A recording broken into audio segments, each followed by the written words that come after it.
नमस्कार प्यारे साथियों, कैसे हो सब लोग? बढ़िया। तो कल आप लोगों ने कहाँ तक डिस्कस कर लिया था, याद है क्या? कल आप लोगों ने स्प्रिंग की पोटेंशियल एनर्जी के बारे में चर्चा कर रहे थे आप लोग, और स्प्रिंग की पोटेंशियल एनर्जी में भी कहाँ तक डिस्कस किया था? U इक्वल टू हाफ के x square F square by 2k। एक तो फॉर्मूला इस पर न्यूमेरिकल हो गया था ना। दूसरा क्या चर्चा कर रहे थे अपन? हाफ के x2 स्क्वेयर माइनस x1 का होल स्क्वेयर। यहाँ की चर्चा चल रही थी, याद है क्या आप लोगों को? यहाँ तक हो गया था ना मामला। अब इस पर आपको एक आधा न्यूमेरिकल नहीं कराया था, उस पर तो करा दिया था। क्यों? तो अपन इस पर एक न्यूमेरिकल देख लेते हैं, फटाफट ध्यान दो। देखो, कोई स्प्रिंग ले लेते हैं। स्प्रिंग के अंदर आपको ये वाला फॉर्मूला कब अप्लाई करना है? मान लो एक कोई स्प्रिंग ले लो, एम मास का, x इक्वल टू 0। मान लो पहले उसको 5 सेंटीमीटर तक खींच दिया, फिर 5 सेंटीमीटर और खींच दिया। कहने का मतलब पहले 5 तक और फिर उसके बाद में 5 और खींच दिया। इसका मतलब यहाँ से यहाँ तक का ये जो डिस्टेंस है x2 बोलेंगे, ये वाला डिस्टेंस है उसको क्या बोलेंगे? x1 बोलेंगे।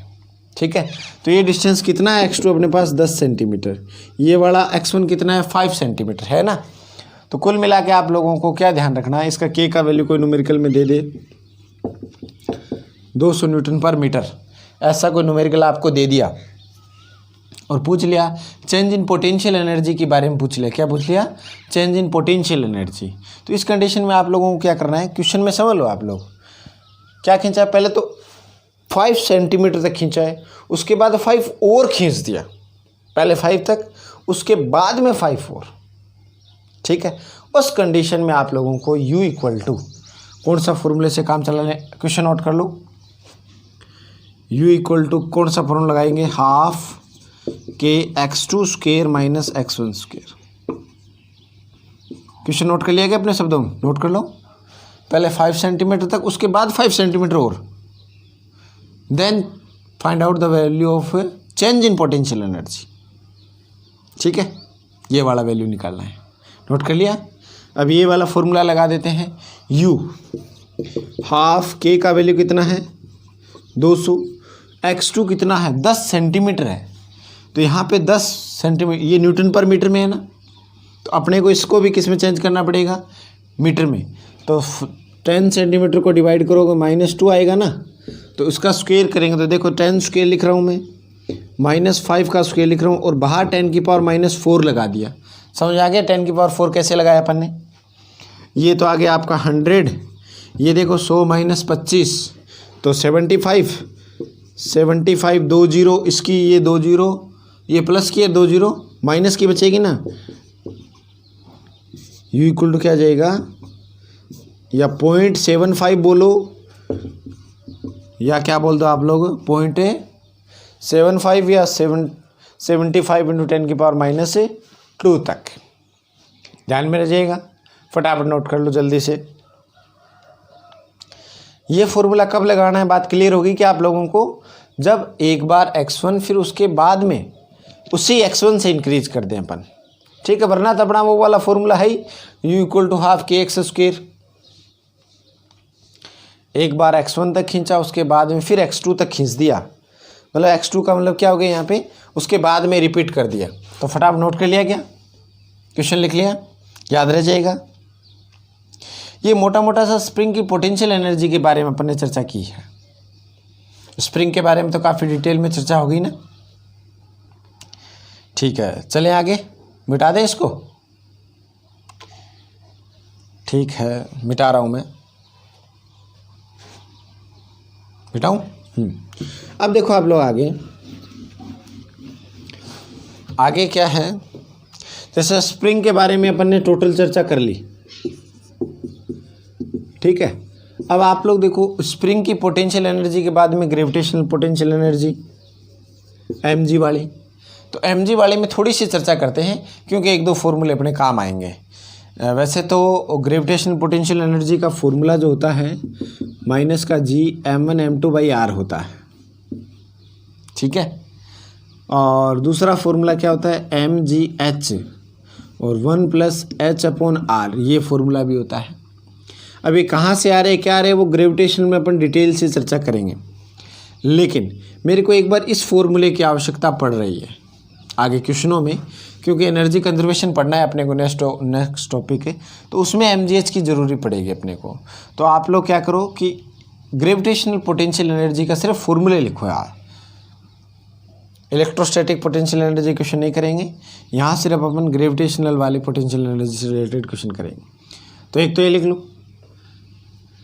ग्रेविटेशनल पोटेंशियल एनर्जी Gm1m2/r, और दूसरा लिखो mgh अपॉन में लिख लो 1 + h/r, 1 + h/r, where h is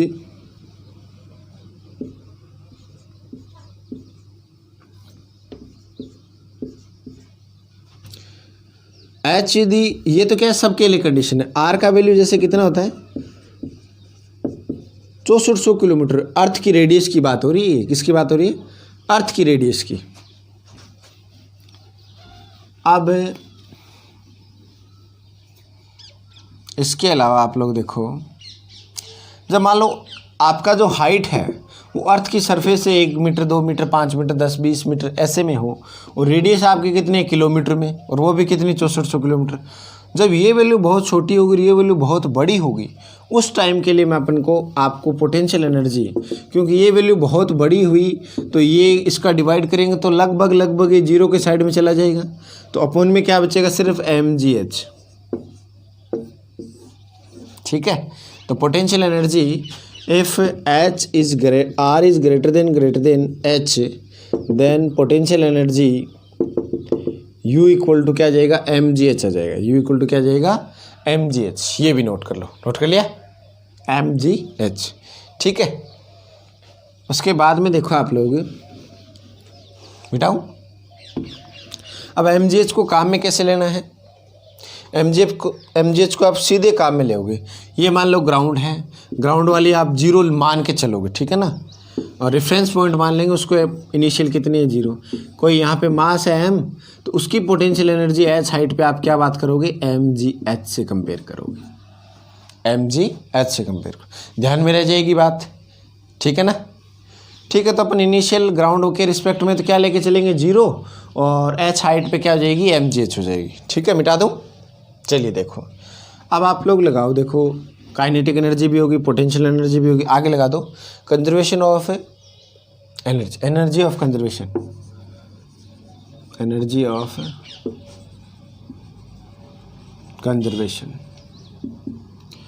energy का कंजर्वेशन आपने बहुत बार पढ़ा है, पढ़ते आ रहे हो छोटी क्लासों से। क्या पढ़ा है आपने एनर्जी के बारे में, एनर्जी के बारे में सुना है ना, एनर्जी को न तो क्रिएट किया जा सकता है, न डिस्ट्रॉय किया जा सकता है, सिर्फ एक शेप से दूसरी शेप में चेंज किया जा सकता है।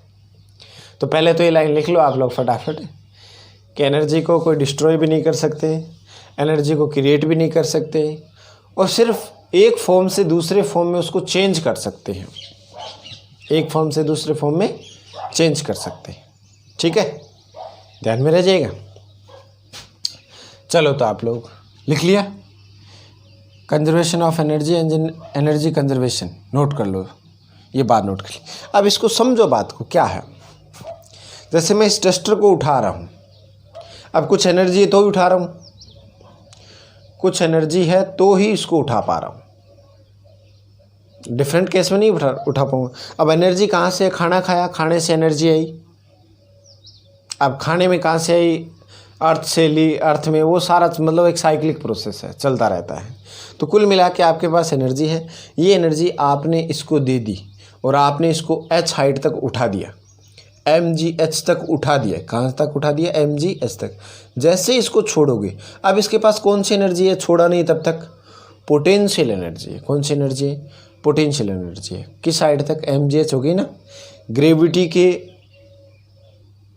ग्रेविटी नीचे, mg नीचे, h हाइट ही, तो इसके कारण mg के कारण, और अपने को पता है पोटेंशियल एनर्जी कंजर्वेटिव फील्ड के लिए वैलिड है, कंजर्वेटिव फील्ड या कंजर्वेटिव फोर्स के लिए वैलिड है। तो इसके पास पोटेंशियल एनर्जी, जैसे इस डस्टर को छोड़ोगे तो एकदम से ऐसे नीचे आता है, तो जो पोटेंशियल एनर्जी थी वो किस में ट्रांसफ़र हो गई, काइनेटिक एनर्जी में। कुल मिला के शेप चेंज हो गया ना। तो अपने को क्या ध्यान रखना है, कुल मिलाकर यही बातें ध्यान रखनी है कि एनर्जी सिर्फ शेप चेंज होता है, डिस्ट्रॉय या क्रिएट नहीं होती। क्लियर हो जाएगा, ध्यान में रह जाएगी बात। चलो ठीक है, अब इस पे अपने को मैं न्यूमेरिकल से आपको इसको क्लियर करता हूँ। अच्छा, इसका मैथमेटिकली क्या लिखोगे आप लोग? मैथमेटिकली फॉर्मूला इसका है, आप लोग वैसे लिखा था ना, work done by all forces equal to change in kinetic energy. Work done by all forces equal to क्या था? Change in kinetic energy. अब ऑल फोर्सेज में देखो, फ्रिक्शन कंजर्वेटिव फोर्स भी आ गया, नॉन कंजर्वेटिव फोर्स भी आ गया, और कोई एयर फ्रिक्शन आ गया, कोई अप्लाइड फ्रिक्शन आ गया, एक्सटर्नल फोर्स आ गया। उन सब से टोटल जो वर्क डन है वो किसके अलोंग था? चेंज इन काइनेटिक एनर्जी के। अब चेंज इन काइनेटिक एनर्जी में इसी डेरिवेशन को अपन काम में लेते हुए, ठीक है, चेंज इन काइनेटिक एनर्जी, अब जहाँ कंजर्वेटिव फील्ड है उससे वर्क डन आप निकाल रहे हो, तो वो कहीं ना कहीं पोटेंशियल एनर्जी को शो कर रहा होगा। कंजर्वेटिव फोर्स है वो किसको शो करता है? एनर्जी के फॉर्म में, पोटेंशियल एनर्जी को। काइनेटिक एनर्जी भी कर रहा है, तो कहीं ना कहीं यहाँ पे कंजर्वेटिव फोर्स जो है, वर्क डन है, वो किसको चेंज कर रहा है? पोटेंशियल को काइनेटिक में, काइनेटिक को पोटेंशियल में। तो इन सब से एक रिलेशन निकल के आएगा लास्ट में, आप लोग क्या बोलोगे?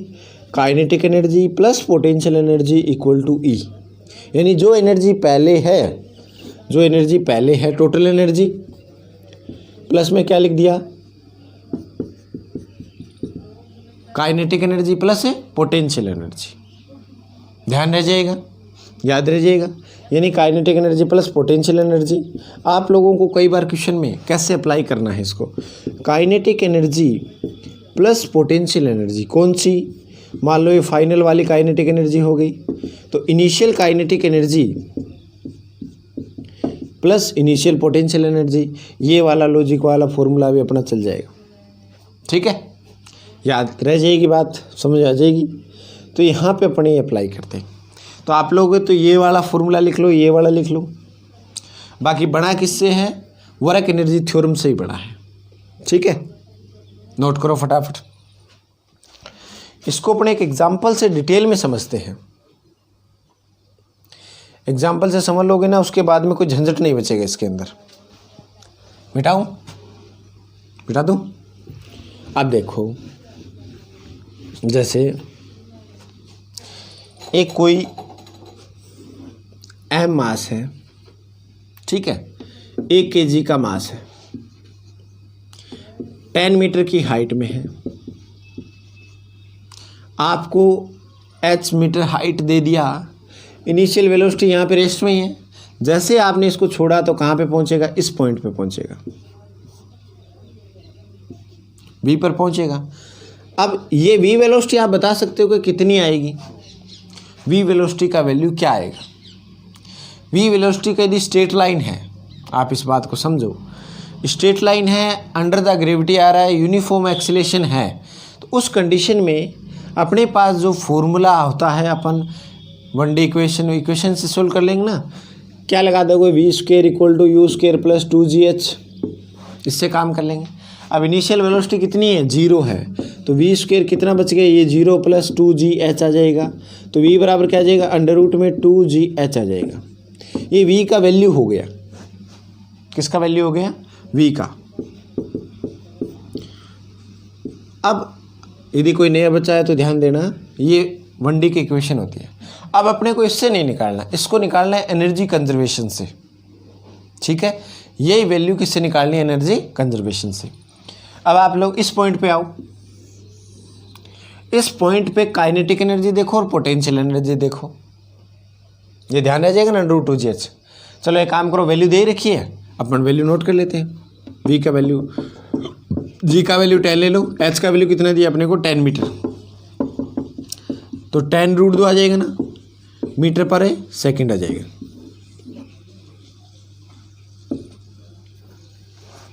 (10√2 मीटर पर सेकंड आ गया। ठीक है, अब इससे कैलकुलेट करता हूँ मैं एनर्जी कंजर्वेशन से। समझना आप कैसे लगाना है अपने को। मिटाऊं?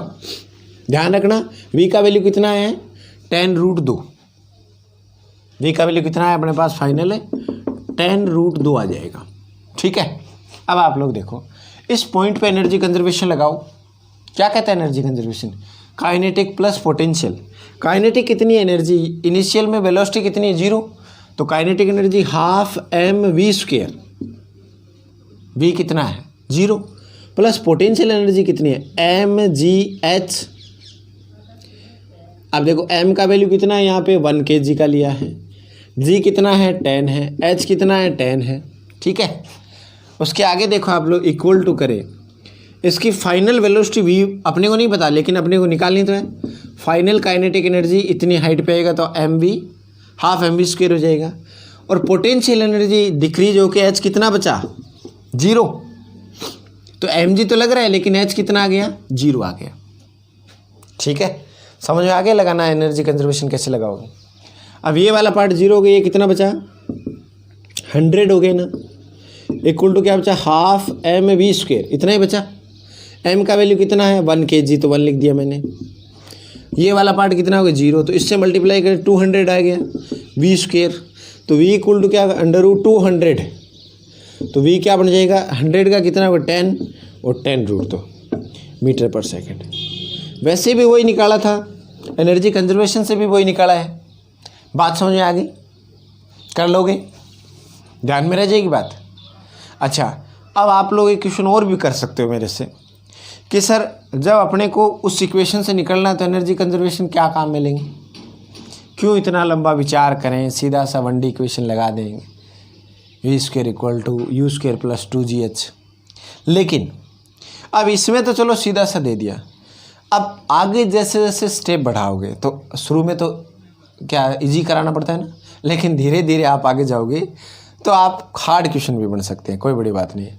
और बहुत सारे डेरिवेशन में आप एनर्जी कंजर्वेशन लगा सकते हो। लगाने का तरीका बताए, चलो मान लिया आपकी बात कि भाई ये आसान तरीका आपको 2 तरीके से पसंद नहीं आया, लेकिन ये मान सकते हो आप लोग कि कोई h हाइट आपको दे देगा और स्ट्रेट लाइन न देके ऐसे tip tip tip tip tip ऐसे दे देगा, तो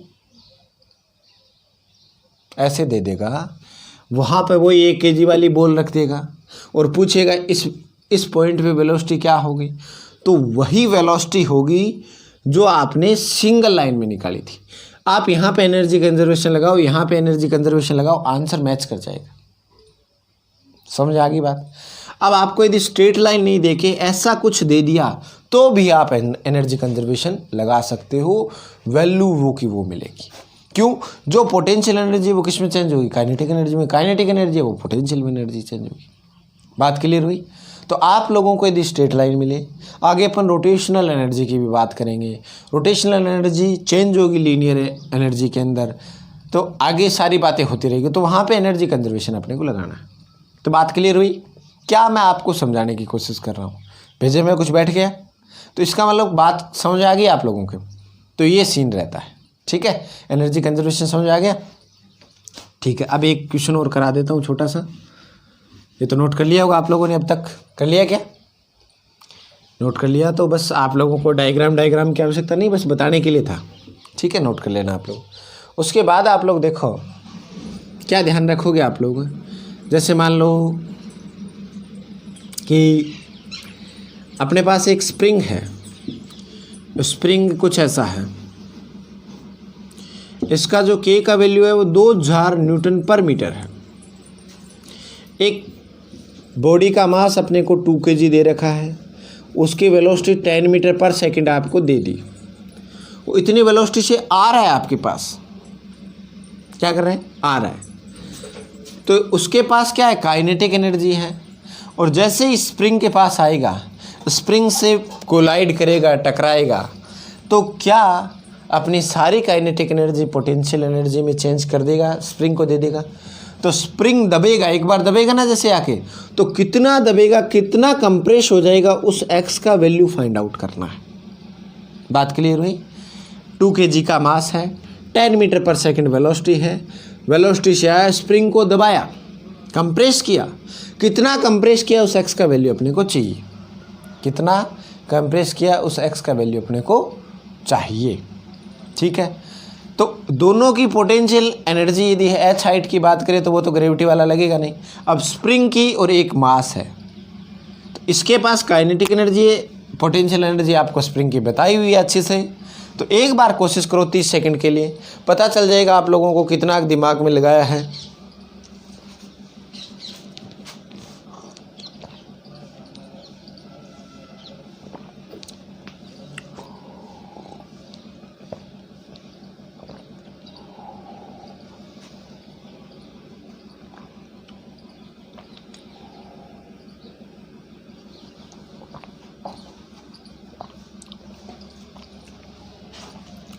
ठीक है, कर लिया ट्राई। अब देखो, अब इसमें आप केवल काइनेटिक एनर्जी की बात करोगे, क्योंकि सरफेस पे है पोटेंशियल एनर्जी, तो इसकी वजह से 0 mg के कारण। तो क्या है इसके पास काइनेटिक एनर्जी? इसके पास काइनेटिक एनर्जी ½ mv²। और कोई दे रखा है आपको एनर्जी का टर्म? इतना ही है। पोटेंशियल एनर्जी वैसे इसकी 0 है, तो इसको लगा दिया आपने 0 इक्वल टू, इसकी बात की है मैंने। आगे देखो, इसके पास काइनेटिक एनर्जी कितनी है? चल रहा है क्या है?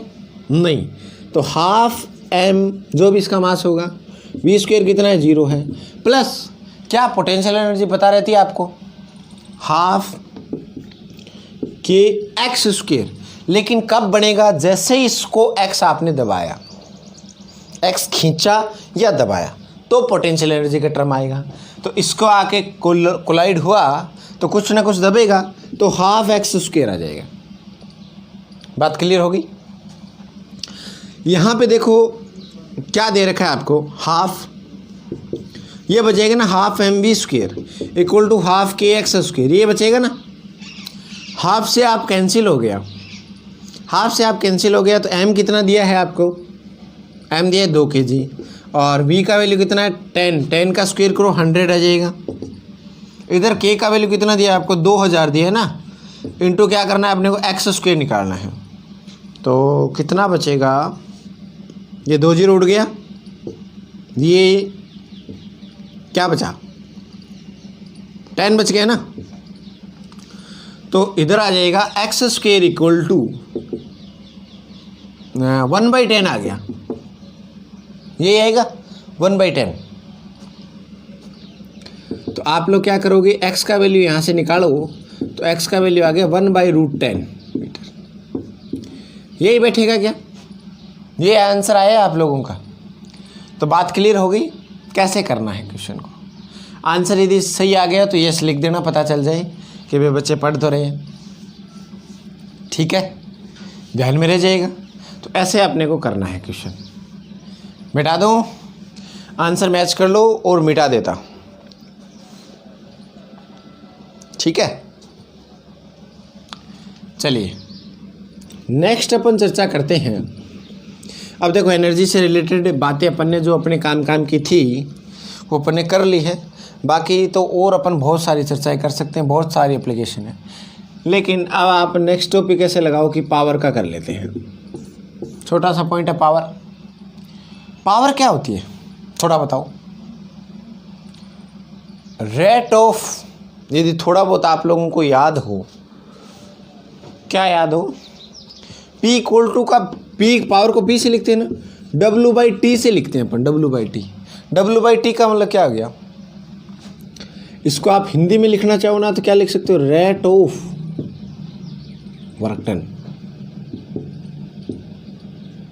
ये हिंदी लिख सकते हो इसकी। यहाँ पे क्या लिखोगे आप लोग, यानी कितना काम आप कितने टाइम में कर गए, वो आपकी पावर है। कोई काम आप फटाफटी कर देते हो तो ज़्यादा पावर आप में, कोई एक काम आप लंबा टाइम खींच जाओ तो कम पावर आप में। ठीक है ना। तो कहने का मतलब रेट जहाँ कहीं भी लगा आ गया, इसका मतलब अपॉन में क्या है, टाइम है। तो ये बेसिक सा फॉर्मूला हो गया, याद रह जाएगा। पावर का मतलब टाइम पे डिपेंड कर रही है। दूसरी चीज़ देखो, यूनिट बना देते हैं। यूनिट क्या बन जाएगी यहाँ से, जूल पर सेकंड। जूल पर सेकंड को अपने को बोलना है वाट बोलना है, इसमें क्या बोलना है, वाट बोलना है। ठीक है। डायमेंशन बढ़ाओ, डायमेंशन जूल की क्या बताई थी आपको, mL/T - 2। बार बार आपको कहा है जूल की लिमिट हर जगह आएगी।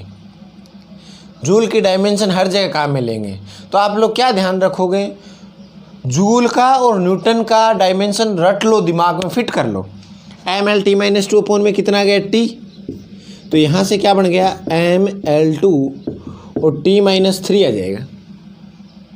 अब स्केलर क्वांटिटी है, वेक्टर क्वांटिटी है, वर्क डन कैसा है, स्केलर है, टाइम कैसा है, स्केलर है, तो ये सारा मामला क्या है, स्केलर है। तो क्या रह जाएगा, स्केलर। ठीक है। अच्छा, वाट के अलावा कई बार एक HP नाम सुना, 1 HP, हॉर्स पावर ट्रैक्टर पे लिखा रहता है ना, HP मोटर भी आ जाती है, वो सब किसके आती है, HP में आती है। तो 1 हॉर्स पावर इक्वल टू क्या आ जाएगा, 746 वोट होता है। एक आप लोग देखो 1 किलोवाट घंटा, ऐसे सुना हुआ आपने, किलोवाट आवर्स सुना है क्या, 1 यूनिट बोलते हैं, जो अपने बिल का रीडिंग आता है ना 1 यूनिट, उसके अंदर कितना जूल होता है, 3.6 यानी 3.6 10⁶ जूल होता है। ये थोड़ा सा और आप लोग ध्यान रख लेना, अपने को काम आ जाएगा इस चैप्टर के अंदर। ठीक है, ध्यान रह जाएगा।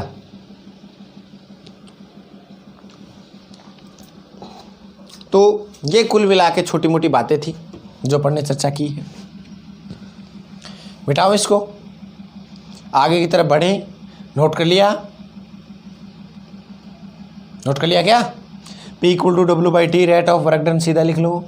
यूनिट हो जाएगी जूल पर सेकंड, या वाट बोल देंगे। डायमेंशन क्या हो जाएगी, mL/t - 2 स्केलर क्वांटिटी होगी। 1 horse power equal to 746 watt, 1 kilowatt equal to कितना आ जाएगा, 3.6 10⁻⁶ जूल आ जाएगा। ठीक है ना, ये 1 यूनिट की बात होगी। अब देखो इसमें बात क्या पूछता है आपको, अब इसका क्या क्या फॉर्मूला बन सकता है। एक फॉर्मूला तो ये हो गया। अब पहले थोड़ा सा टाइम की बात बता देता हूँ आपको। मैंने क्लियर किया था टाइम पे डिपेंड करता है कि वर्क डन टाइम पे डिपेंड करता है कि नहीं करता। वर्क डन नहीं करता ना, लेकिन पावर डिपेंड करता है। पावर जैसे मान लो एक कोई आदमी है, ए आदमी है, एक कोई बी आदमी है। एक पत्थर को जिम वाले को कुछ उठा रहा है ऐसे ऊपर की तरफ, अपने ऊपर तक लाने में उसने टाइम लिया 10 सेकंड का। कोई कुछ भी उठा रहा होगा, हाइट तो वही है सेम दोनों की, 4-4 फीट के हैं दोनों, 5 के कर देते हैं। दूसरा बंदा यहाँ तक उठा के लेके आ रहा है, सेम हाइट है दोनों के लिए। उस कंडीशन में देखो इसने मात्र 5 सेकंड में उठा दिया, ऐसे हालांकि शट ऊपर, ये धीरे ओ ऐसे करता ले सर। इसने क्या किया, 10 सेकंड लिए, इसने क्या लिए 5 सेकंड लिए। तो दोनों में किसकी पावर ज़्यादा होगी, ऐसे सोच के बताओ मेरे को।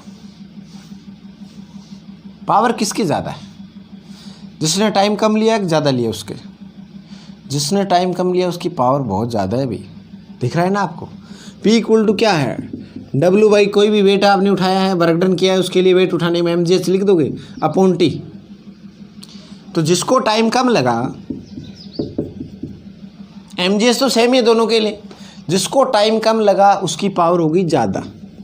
तो यदि A और B की पावर की चर्चा करें तो A की पावर कम है किससे, B से।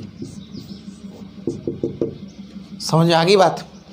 A की पावर जो है वो B से कम है, क्यों, उसने टाइम ज़्यादा लिया। तो आप लोग लिख देना work done does not depend on the time but power depending on the time, ऐसे लिख दो, power depending on the time. आप लोग क्या लिखोगे, work done does not depend on the time but power depending on the time. ठीक है, याद रह जाएगा। क्या इस क्वेश्चन को कर लिया जाए, आगे बढ़ें। ठीक है, दूसरी बात आप लोग देखो,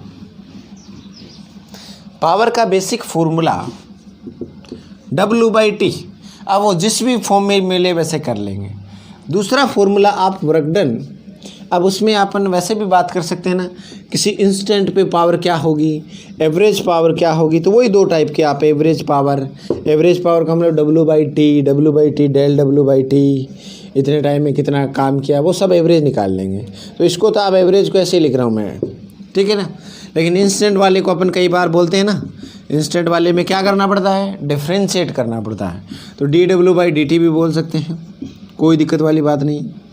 इंस्टेंट पावर का मतलब क्या होगा, एकदम से अचानक से कितनी पावर लगी किसी क्षण पे, तो dw/dt हो जाएगा, डिफ्रेंशिएट करना है। तो एवरेज में तो वही सीधा डेल w बाई, या डेल की जरूरत नहीं, आप तो w/t लिख लो। और इंस्टेंट पे क्या आ जाएगा, dw/dt आ जाएगा। नोट कर लिया। अब थोड़ा सा देखो दूसरा फॉर्मूला, आपको वर्क एनर्जी थ्योरम याद है। वर्क एनर्जी थ्योरम क्या कहती थी, वर्क डन इक्वल टू क्या होगा, चेंज इन काइनेटिक एनर्जी। तो W इक्वल टू मैं क्या लिख दूँ, change in kinetic energy. Change in kinetic energy याद है कि नहीं है, work done by the whole forces equal to change in kinetic energy, ऐसे लिख सकता हूँ। तो आपको ये चेंज इन काइनेटिक एनर्जी, तो rate of change in kinetic energy equal to power. तो एक लाइन ये भी लिखी आ सकती है थ्योरेटिकल में, rate of change in kinetic energy. Rate क्यों लगाया मैंने अपॉन में, dt के लिए, टाइम के लिए। तो एक फॉर्मूला ये भी नोट कर लो, पावर का क्या जाएगा, w/t आ जाएगा, और w/t से काइनेटिक एनर्जी में चेंज आ जाएगा, rate of change in kinetic energy. Note कर लिया, याद रह जाएगा। ठीक है, अभी मैंने कोई न्यूमेरिकल की बात नहीं कि न्यूमेरिकल करेंगे इस पर, मिटा दो इसको। देखो उसके बाद में आप लोग ध्यान दो, एफ का फॉर्मूला, यदि अपन छोटा सा वर्क डन करें तो स्मॉल सा work done by small time में, तो dw/dt बोला ना। तो dw यदि फोर्स कांस्टेंट हो तो आप लोग ऐसे लिख सकते हो, F.ds/dt। वर्क डन क्या होता है, F.ds ही तो होता है। और इस F.ds को मतलब वेलोसिटी बोल दूं मैं, F.v बोल दूं, और डॉट प्रोडक्ट लग रहा है तो इसको मैं बोल दूं F.v cos थीटा।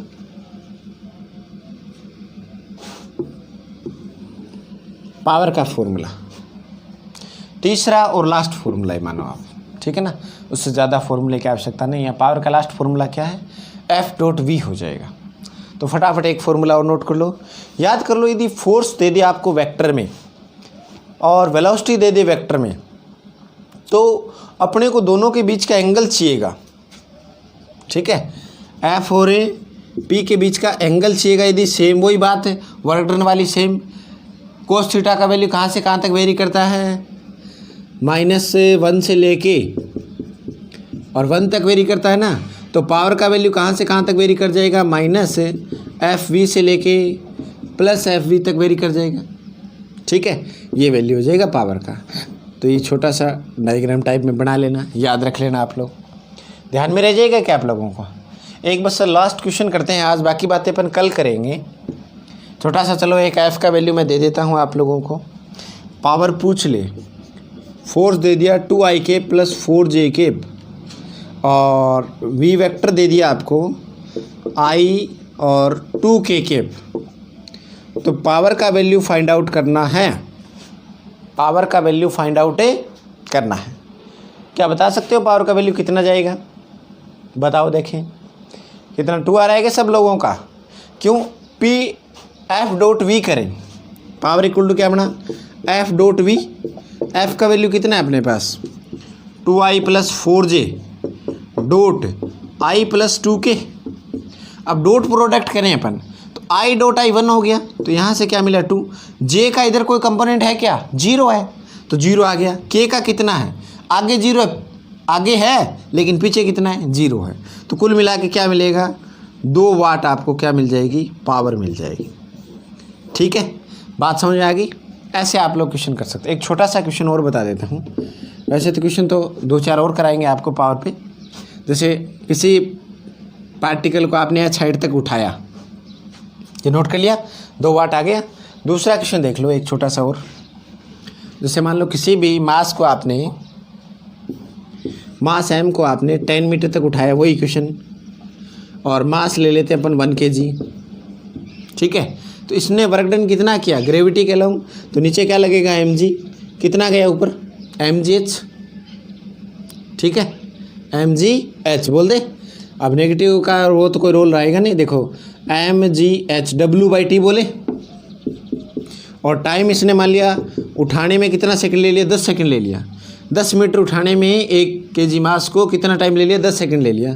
तो पावर पूछ रहे तो बता सकते हो ना आप, वर्क डन कितना आ जाएगा mg। अब आप कहोगे नेगेटिव नेगेटिव नेगेटिव कोई फर्क नहीं पड़ने वाला, अपने को पावर कैलकुलेट करनी है। टाइम कितना आ जाएगा, 10 सेकंड। तो m का वैल्यू कितना है 1 kg, g का वैल्यू 10, h का वैल्यू भी 10, नीचे सेकंड कितनी है 10, तो यहाँ से 10 कैंसिल हो गया। तो पावर कितनी आ गई अपने पास 10 वाट। ऐसे अपने को क्वेश्चन करने हैं।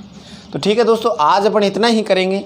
बाकी इस पे नॉर्मल से थोड़े से फॉर्मूले क्वेश्चन बचे हैं, वो कुछ अच्छे मोटर के और कुछ बताने हैं, तो कल अपन डिस्कस करते हैं। ठीक है दोस्तों, बेस्ट ऑफ लक।